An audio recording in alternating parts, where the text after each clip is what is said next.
Bueno, estamos de vuelta aquí en la rotativa del aire a través de RPP, confianza y credibilidad por todos los medios. Como les comentaba al inicio de esta edición de la rotativa del aire, la noticia del día, sin lugar a dudas, ha sido la detención preliminar del presidente de la Federación Peruana de Fútbol, Agustín Lozano, más otras 7 personas vinculadas también a la Federación Peruana de Fútbol por diversos delitos. 15 días de detención preliminar. La abogada Juliana Loza, en conversación más temprano con RPP, dijo o adelantó que iba a apelar esta detención preliminar. Después de estos 15 días, se verá si el fiscal solicita o no prisión preventiva. Nos acompaña esta tarde un destacado abogado penalista, el doctor Andy Carrión, quien siempre, por supuesto, está dispuesto a colaborar con nosotros en este tipo de temas de carácter penal. ¿Cómo está, doctor? Muchas gracias por su visita. Muy buenas tardes, Carlos, y gracias por la invitación. Bueno, no le voy a preguntar si ha leído las 600 páginas y tantas de la resolución, pero sí algunos aspectos fundamentales. ¿Usted cree que está bien sustentada esta resolución del juez Concepción Carhuancho? Bueno, yo creo que hay que dividir el análisis de esta resolución en dos aspectos, ¿no? Uno, que se ha venido analizando durante las últimas horas, es decir, en qué ilícitos habría incurrido no solamente Agustín Lozano, como presidente de la Federación Peruana de Fútbol y otros dirigentes deportivos, y por otro lado, si es que realmente existen los peligros procesales que ameritan la imposición de la detención preliminar. En rigor, la detención preliminar, Carlos, tiene que concentrarse más bien en este segundo aspecto, porque las investigaciones respecto al fondo pueden tomar 1, 2, 3 años o 4 o 5 años. De hecho, en este caso ya vienen 2 años, temporalmente hablando, en el transcurso de la investigación. Lo que se señala, al menos en parte de la resolución que ha venido siendo ventilada por algunos periodistas, es de que aquí se habrían desplegado algunos actos obstruccionistas y que además concurriría el peligro de fuga respecto a algunos de los muchos imputados. Perdón, doctor, ¿qué actos obstruccionistas menciona, por ejemplo, la Fiscalía? Ya, y ese es el gran problema, ¿no? Porque la norma menciona actos obstruccionistas, claro. El juez también los cita, pero sí, no los menciona de manera directa. Por ejemplo, en el caso de Agustín Lozano, y escuchamos atentamente en la mañana en la entrevista que se le hizo a la abogada de Agustín Lozano, se dan en supuestos de que por el hecho de ejercer la presidencia de la Federación Peruana de Fútbol estaría en la posibilidad de obstruir la propia investigación. ¿Pero cómo? Eso, y ese es el problema, ¿no? Que si uno advierte los apartados, digo, porque todavía no hemos accedido a la totalidad de la resolución, se dan simplemente en supuestos, en hipótesis, pero no despliega un acto concreto del por qué ameritaría. Por ejemplo, ya en el caso, no sé, de Andrés Hurtado, que te encuentren pues con una maleta, con tu ropa, claro, ahí de que eventualmente vayas a fugar, o de que hayas intentado ocultar alguna información en el ámbito de la investigación y que con eso simplemente estés perturbando el propio discurrir de la investigación. Pero en este caso, Carlos, no se menciona algo tangible, concreto, que amerite sobre todo una medida tan gravosa como la detención preliminar. Está usted hablando en el apartado de obstrucción a la justicia. Específicamente. ¿Y el peligro de fuga?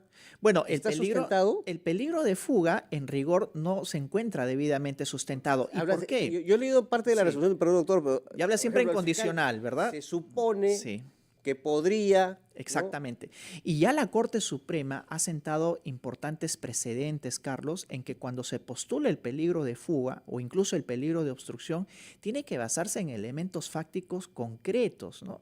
Como te digo, no entregar una información, haber borrado la información del celular cuando están en alguna diligencia, rehusarse, por ejemplo, a asistir o a prestar algún tipo de diligencia específica. Eso podría eventualmente constituir un peligro de obstrucción. Sin embargo, en este caso todo se hace en condiciones.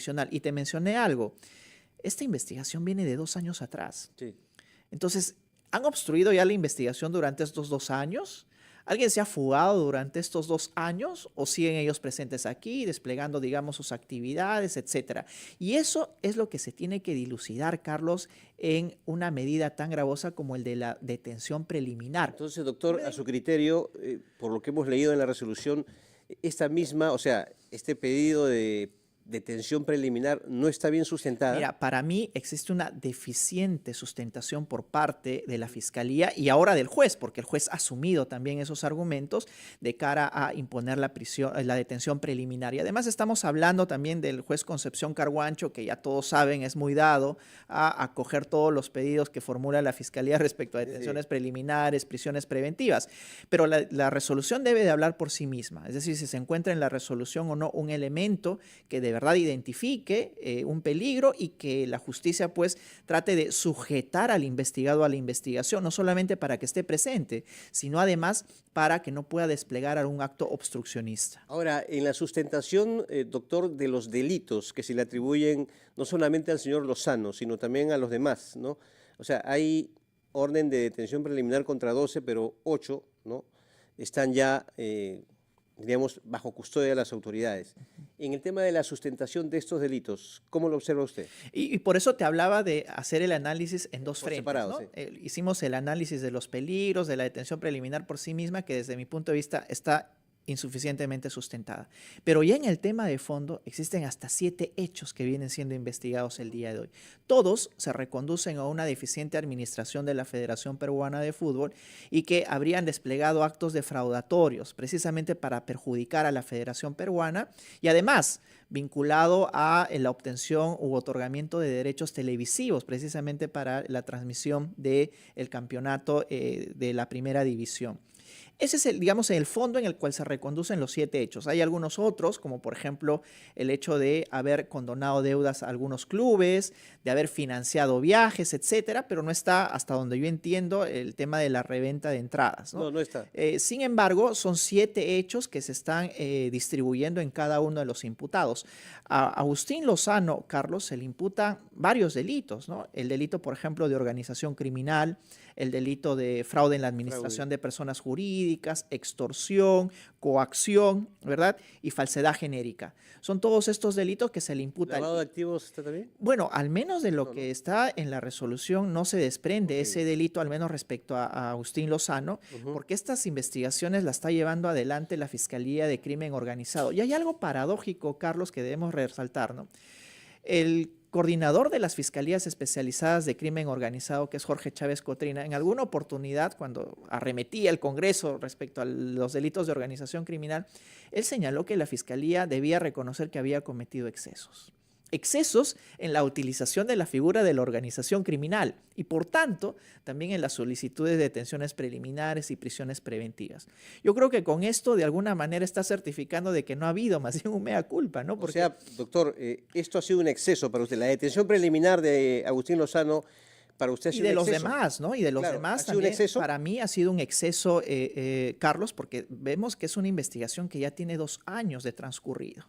Si es que durante estos 2 años, por ejemplo, ninguno de ellos ha fugado, pues entonces está certificado de que no hay peligro de fuga, porque no se han fugado en efecto.